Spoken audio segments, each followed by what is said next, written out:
जिसको भी टिकट मिलेगा वो यहाँ पर जो उम्मीदवार होगा, क्योंकि लोगों को मोदी के नेतृत्व में कमल के निशान पे बहुत सुंदर, बहुत बढ़िया। बीजेपी से एमएलए दिया लंडोरा से, बीजेपी से राष्ट्रीय कार्यकारिणी दी। मैं संघ का तृतीय वर्ष हूँ। मैं निवेदन करना चाहता हूँ, भारतीय जनता पार्टी जो भी आदेश करेगी उसको पूरा किया जाएगा, उसका पालन किया जाएगा। ये मैं आपसे निवेदन करना चाहता हूँ। ज्वालापुर विधानसभा में एक बार फिर दिखाई पार्टी के वरिष्ठ नेता सुभाष चंचल ने अपनी ताकत, भीड़ जुटाकर यात्रा को बनाया सफल। ज्वालापुर विधानसभा में एक बार फिर भाजपा के वरिष्ठ नेता सुभाष चंचल ने अपनी ताकत का एहसास कराया। भाजपा की विजय संकल्प यात्रा के दौरान भाजपा के वरिष्ठ नेता सुभाष चंचल अपने कई सौ समर्थकों के साथ सुबह सवेरे ही कुतुबपुर गांव में ढोल नगाड़े लेकर यात्रा को सफल बनाने में जुट चुके थे, जहां उन्होंने संकल्प यात्रा का ढोल नगाड़ों और फूल मालाओं से जोरदार स्वागत किया। सुभाष चंचल के समर्थकों की भारी भीड़ को देखते हुए विजय संकल्प यात्रा के रथ पर सवार पूर्व केंद्रीय मंत्री रमेश पोखरियाल निशंक और कैबिनेट मंत्री सुबोध उनियाल ने सुभाष चंचल को यात्रा रथ पर बुला लिया, जहां उन्होंने कहा कि सुभाष चंचल भाजपा के सबसे पुराने कार्यकर्ता हैं, जो पार्टी को आगे बढ़ाने का काम कर रहे हैं।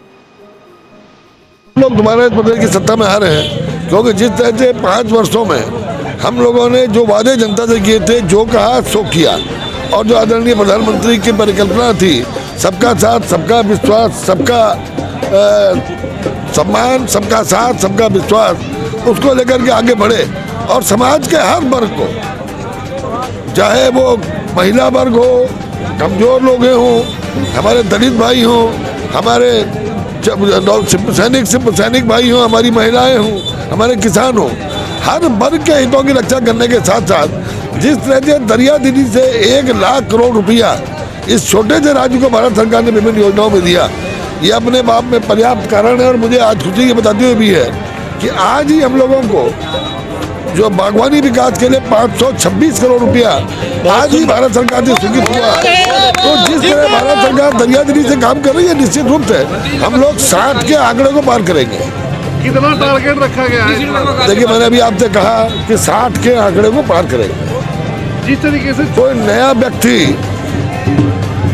जो राजनीति में पहली बार दिख रहा हो, वो अगर जनता से वादा करे तो एक बार उसके बारे में सोचा जा सकता है। जो व्यक्ति 3.5 साल इस राज्य का मुख्यमंत्री रह के राज्य को लूटने का काम जिसने किया हो, और देश का पहला मुख्यमंत्री है जो दोनों ही विधानसभा से चुनाव हारा, और कांग्रेस का सुबड़ा साहब उनकी नीतियों का राज्य के लोगों ने कर दिया, आज वो जनता को भ्रमित करने का प्रयास कर रहे हैं। अभी देखिए, उन्होंने भी कहा सूचना आयोग के अध्यक्ष को लेकर के सरकार पे उन्होंने निशाना साधा। अब आप सोचिए इतना झूठ बोलने वाला व्यक्ति, अभी सूचना आयुक्त का कोई चयन नहीं हुआ, इन्होंने आरोप लगा दिया। पहली बात। दूसरी बात, हरीश रावत जी जब मुख्यमंत्री थे, उन्होंने स्वयं प्रयास किया था अपने किसी प्रिय को राज्य में मुख्य सूचना आयुक्त बनाने का, लेकिन तत्कालीन विपक्ष के नेता अजय भट्ट जी के विरोध के कारण नहीं बना पाए, क्योंकि सूचना आयुक्त के चयन की कमेटी में नेता विपक्ष भी एक सदस्य होता है, उसकी बहुत महत्वपूर्ण भूमिका होती है। तो मुझे लगता है कि हरीश रावत जी सरकार के बहाने अपनी पार्टी के विपक्ष के नेता प्रीतम सिंह जी को कटघरे में खड़ा करना चाहते हैं, और ये पार्टी के अंतर्कला को दिखा रहे हैं। आरोप लगा रहे हरीश रावत जी। तो हरिद्वार के लोग हैं, आपको मालूम होगा कि हरीश रावत जी के समय खनन का क्या नंगा नाच इस राज्य जनपद में हुआ।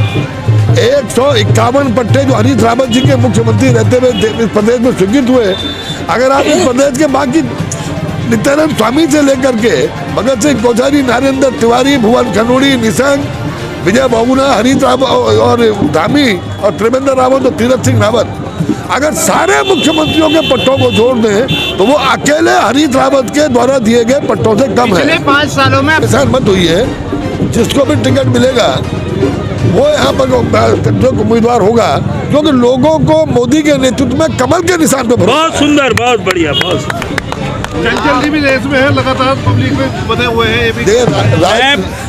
मैं 1 मिनट बोलूं? राजनीति की विशेषता है लोकतंत्र की, हर व्यक्ति को टिकट मांगने का अधिकार है। और आपने देखा कि जिस तरह से चाहे तीरथ सिंह जी हो, चाहे त्रिवेंद्र जी हो, चाहे धामी जी हो, एक छोटे से कार्यकर्ता मुख्यमंत्री की कुर्सी पर बैठे हैं, तो कार्यकर्ता अगर विधायक का टिकट की सोच रहा है तो उसमें गलती क्या है? आदरणीय स्वागत कीजिए, वो हमारे बीच में आए हैं। और जैसे आदरणीय उनियाल जी ने हमें आदेश दिया है कि 60 से पार जाएंगे, ज्वालापुर में कोई भी भारतीय जनता पार्टी उम्मीदवार भेजेगी उसको रिकॉर्ड मतों से जीता जाएगा, ऐसा मैं उनियाल जी को विश्वास दिलाता हूं। और मैं निवेदन करता हूं, अगली बार भी भारतीय जनता पार्टी की सरकार उत्तराखंड के अंदर बनेगी और जो विरोधी लोग हैं इनको मुंह की खानी पड़ेगी, क्योंकि यहाँ की जनता भारतीय जनता पार्टी को प्यार करती है। धन्यवाद।